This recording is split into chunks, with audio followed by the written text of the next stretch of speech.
Maka wanita di dunia yang memasuki surganya Allah jumlahnya lebih sedikit daripada wanita yang ada di neraka. Karena mayoritas perempuan tidak berada di surga, mayoritas perempuan itu berada di dalam neraka. Yang ngomong bukan saya, yang ngomong Rasul. Kenapa Ustadz? Ibu-ibu sudah tahu jawabannya. Tidaklah mereka dicemplungkan ke dalam neraka bukan karena tidak memakai jilbab, bukan karena tidak sholat. Bisa jadi nutup aurat, bisa jadi sholat, bisa jadi puasa. Terus kenapa Ustadz? Karena mereka kufur kepada suami-suami mereka. Indikator mereka kufur kepada suami mereka itu bagaimana? Rasulullah menjawab, kalau suami mereka sudah berbuat kewajiban-kewajiban yang mereka tunaikan, walaupun tentunya ada kekurangan-kekurangan itu wajar, tapi kewajibannya sudah ditunaikan, lalu tiba-tiba ada laki-laki yang jatuh dengan satu kesalahan, maka cepatnya wanita dikuasai oleh perasaannya, ditunggangi oleh setan menjadi penumpang gelap atas perasaan yang dia miliki. Maka cepatnya wanita itu berkata kepada laki-laki suaminya, ya Allah, kamu jadi suami itu tidak ada baiknya sama sekali.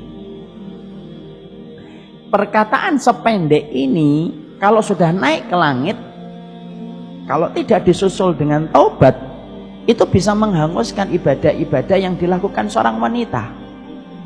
Makanya maaf ibu, Rasulullah pernah ditanya, apa kriteria wanita sholihah kalau sudah punya suami? Nabi tidak menjawab yang banyak puasa sunnahnya, Nabi tidak menjawab yang banyak sholat sunnahnya, Nabi tidak menjawab yang banyak sedekahnya, tapi Nabi menjawabnya apa? Kriteria wanita sholihah itu Nabi menjawab, kalau kamu memandangnya maka wajahnya itu menyenangkan. Masya Allah ya, kesolihan ternyata ukurannya kepada wajah, bukan kepada rukuk, bukan kepada sujud, bukan kepada kosongnya lambung, bukan kepada perut, bukan kepada sholat tahajud. Tapi pertama kali yang disebutkan Nabi, ketika Nabi itu menyebutkan kriteria wanita sholihah itu dikembalikan kepada wajah. Berarti apa? Berarti disitulah kita paham medan jihadnya wanita itu ketika dengan seluruh fisiknya bagaimana dia mendapatkan keridhaan dari suaminya.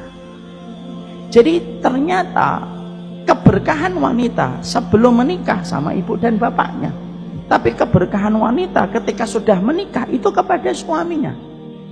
Makanya sampai-sampai di dalam syariat Allah itu memuji seorang wanita. Siapa wanita yang dipuji oleh Allah?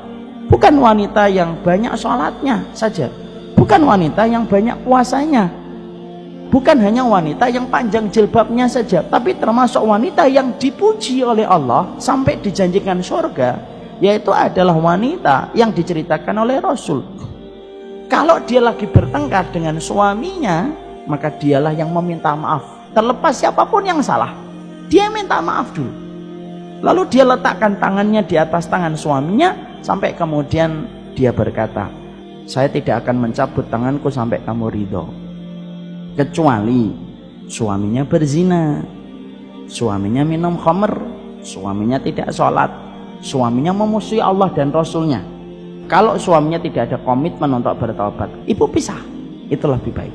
Kalau ada komitmen bertobat, ibu diberikan pilihan oleh Allah. Satu, untuk bersabar menemani perjalanan tobatnya suami, itu lebih baik. Dua, memilih pisah, dan itu tidak disalahkan dalam syariat.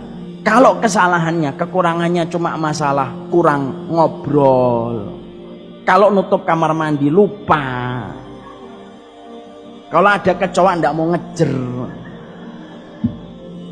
itu sabarnya perempuan dan ujiannya di situ. Paham ibu-ibu? Insya Allah, alhamdulillah.